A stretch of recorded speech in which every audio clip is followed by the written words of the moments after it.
هر دور قارون یم چې لوټلې زه د هر دور قارون یم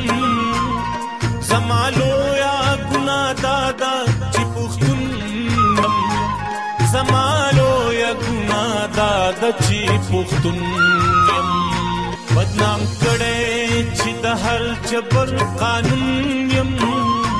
بدنام کړی چې د هر جبر قانون یم زما لویه ګناه دا ده چې پښتون